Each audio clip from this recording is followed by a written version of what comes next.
రైతుల పరిస్థితి దారుణంగా ఉందన్నారు వైసీపీ అధినేత వైఎస్ జగన్. కృష్ణా జిల్లా తుఫాను ప్రభావిత ప్రాంతాల్లో పర్యటించారు ఆయన. పెనమలూరు, పెడన, పామరు, మచిలీపట్నం నియోజకవర్గాల్లో పంట పొలాలను పరిశీలించారు. బాధిత రైతులను పరామర్శించారు జగన్.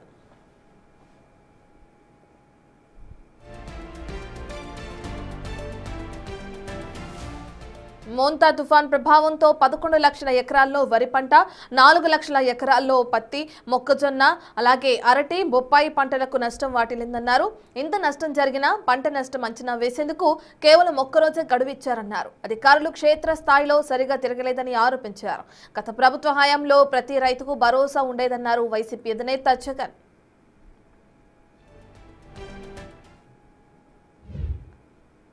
దాదాపుగా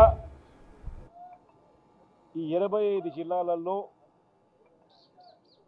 రాష్ట్ర వ్యాప్తంగా దాదాపుగా 15 లక్షల ఎకరాలలో పంట నష్టం జరిగింది. నిజంగా ఎప్పుడు ఊహించని విధంగా ఈ తుఫాను వల్ల పంటలు నష్టపోయిన పరిస్థితులు చోటు చేసుకున్న పరిస్థితులు. ఎందుకు ఈ పరిస్థితి వచ్చింది అని అంటే కారణం, వరి అన్నది అత్యధికంగా ఈ 15 లక్షల ఎకరాలలో దాదాపుగా 11 లక్షల ఎకరాలు పంట నష్టం జరిగింది వరి పంటకి. ఈ వరి అన్నది కరెక్ట్గా గింజలు పాలు పోసుకునే పరిస్థితిలో ఉన్నప్పుడు దారుణమైన పరిస్థితి ఇది.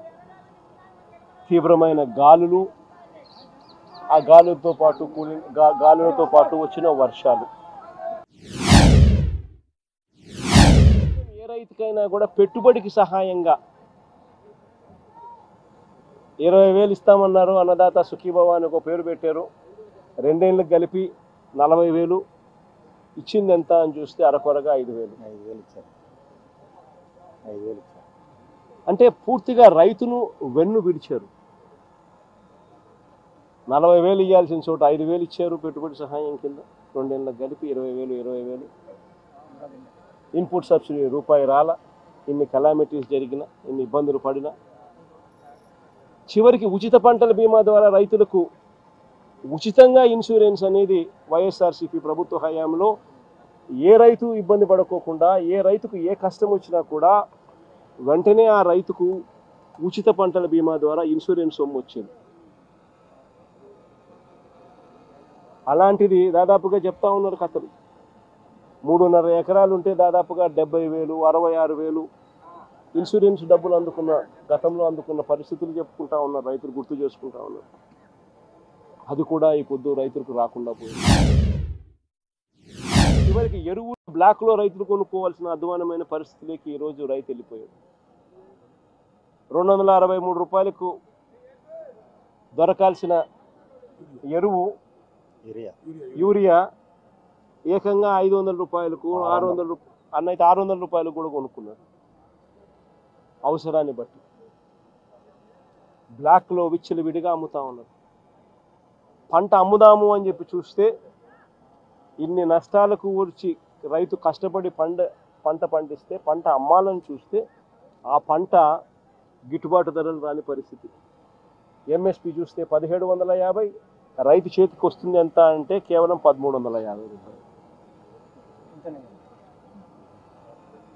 ప్రతి అడుగులోనూ కూడా రైతు నష్టపోతా ఉన్న పరిస్థితి ఈ చంద్రబాబు నాయుడు గారి ప్రభుత్వంలో మనం చూసాం. ఏ రోజు ఏ రైతు కూడా పంట నష్టం జరిగితే ఇబ్బంది పడే పరిస్థితి రావాల్సి వస్తుంది అని ఏ రోజు ఏ రైతు అధైర్యపడాల. గతంలో వైఎస్ఆర్సీపీ ప్రభుత్వ హయాంలో ప్రతి రైతుకు ఒక భరోసా ఉండేది. పంట గన నష్టం జరిగిందనంటే జగనన్న ఉన్నాడు, ఉచిత పంటల బీమా ఉంది, వెంటనే మాకు డబ్బులు వస్తాయి. పంట నష్టం జరిగినా కూడా అన్న తోడుగా ఉంటాడు, ఉచిత పంటల బీమా చేశాడు, మాకు ఆదుకుంటాడు. ప్రతి రైతుకు ఒక భరోసా ఉండేది. అన్న ఉన్నాడు, సీజన్ ముగిసేలోగానే ఇన్పుట్ సబ్సిడీ మా చేతికి డబ్బిస్తాడు, మరుసటి సీజన్ పోయేసరికి మళ్ళీ చేతిలో డబ్బులు ఆడతాయి, మా చేతిలో డబ్బులు వస్తాయి. ఆ డబ్బుతో మళ్ళీ మరుసటి సీజన్కు మళ్ళీ పంటలు వేసుకునే పెట్టుబడికి పెట్టే పరిస్థితి మాకు ఉంటుంది. పెట్టుబడి మొదలయ్యేసరికి రైతుకు భరోసా ఉండేది. రైతు భరోసా కింద అన్న ఉన్నాడు, 13,500 మాట చెప్పాడు. మాట చెప్పిన ప్రకారం ప్రతి సంవత్సరం ఖచ్చితంగా ఇచ్చాడు. పంట వేసే సమయానికే మా చేతికి 7,500 రూపాయలు మా చేతికి వచ్చేది.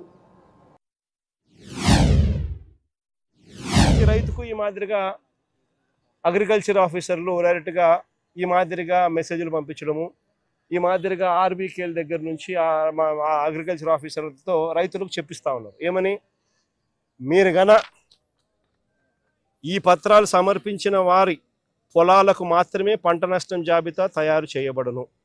ఆఖరి తేదీ అక్టోబర్ 31వ తేదీ. కావున శుక్రవారం మధ్యాహ్నం 3 గంటల లోపు తీసుకొచ్చి ఈ డాక్యుమెంట్లు మాత్రమే స్వీకరించబడతాయి. తర్వాత ఇచ్చిన డాక్యుమెంట్లను తీసుకోబడవు అని ఒకవైపున మెసేజు.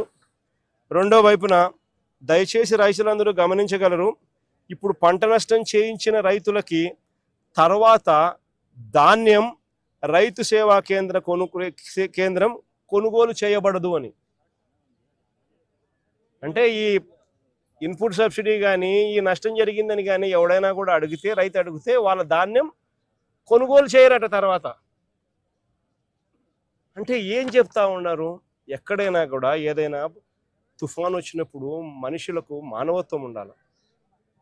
మానవత్వం అనేది ప్రభుత్వం ప్రదర్శించి తుఫాన్ వచ్చినప్పుడు ఇంకోటి వచ్చినప్పుడు వాళ్ళకి ఇన్పుట్ సబ్సిడీ వచ్చేట్టుగా చేయాలి, వాళ్ళకి ఇన్సూరెన్స్ వచ్చేట్టుగా చేయాలి. ఈ రెండు రావడమే, రెండు ఇవ్వడమే కాకుండా, వచ్చేట్టుగా చేయడము ఇవ్వడమే కాకుండా వారి పంటలు కూడా కొనుగోలు చేసే కార్యక్రమం జరగాల.